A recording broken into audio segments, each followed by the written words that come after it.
Former Deputy DHS Secretary Ken Cuccinelli joins me now. So great to see you this evening. Thanks for joining us. Good to see you, John. So when you start to sort of unpack the outlines of this enormous fraud scandal, how important is the open borders aspect of all of this in terms of the Democrats' playbook? Well, certainly as part of the Democrats' playbook, it's been part of it for 15 years. And what used to be a fairly bipartisan issue, you can go back to just the Clinton era when this was a bipartisan issue. Joe Biden voting the same way as conservatives when he was back in the Senate in the 1990s, just by way of example. And under the Obama administration, really it started under the Bush administration to see the political divide and the Democrats try to use the issue. Well, in the Minnesota, you've got this concentration of Somalis, I believe the largest concentration outside of Somalia. And some of them are here legally, as was noted earlier in your report. Some are here illegally. That implicates the open borders policies, as well as just the free parole, the asylum for any reason mentality of the Biden administration. And then you roll that into the kind of fraud at a scale I'm not sure we've ever seen in the United States before. And some of that funding is reportedly, from Fox reporting, getting back to al-Shabaab. And for your viewers, al-Shabaab is basically Al-Qaeda in Africa, is the simple way to think of it. It's a terrorist organization, vicious, jihadist, and some of this money is reportedly finding its way back to funding that terrorism. So this is unlike anything I think we've ever seen on the fraud front in the United States. Well, certainly it raises lots of questions because, you know, one of the things about fraud and stealing $9 billion, especially if you're illegals coming from a country whose GDP is not much more than $9 billion, it does raise a lot of questions about we don't know where that money goes to. To what degree do the sanctuary city policies hamper the efforts to crack down on this and get to the bottom of this? Sure. Massively. Look, when I was the Attorney General of Virginia, we set records for health care fraud.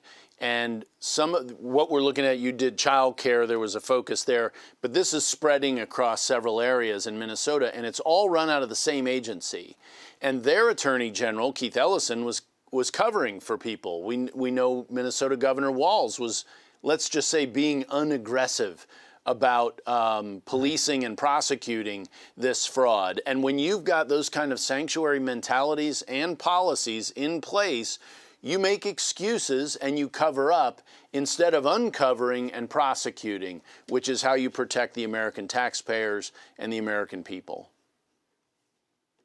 Well, it certainly is curious, especially when you start looking at the number of people who are beneficiaries of some of this fraudulent money who also happen to be somehow weirdly politically connected to Tim Walz and Ilhan Omar.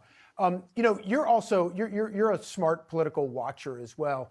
And I keep looking at these numbers, this $9 billion number, and assuming that it's anything like that, let alone larger than that.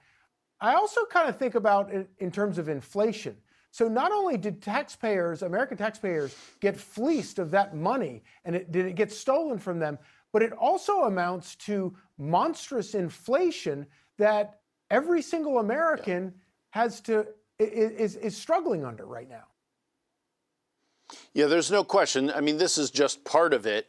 But when you've got government pumping out money, and let's face it, printing money to pump it out this fast, which is what causes inflation, you can't police it at this level effectively. You know, in Minnesota, the Democrat hierarchy didn't want to police it.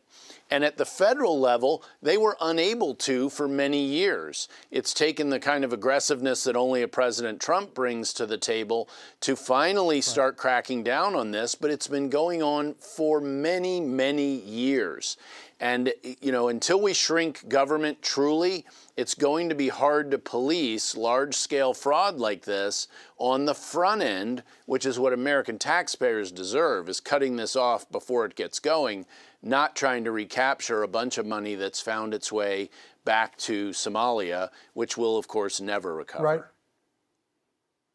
And I guess, along the lines of that, I hope that maybe politicians in both parties wake up and realize that these emergency funding measures, and we saw them during COVID, right. and quite frankly, we saw both parties getting in on it, where you have to hurry up and pass something. You can't look at it. You can't think about it. You can't put up guardrails to protect taxpayer money. You just have to pass it because it's an emergency.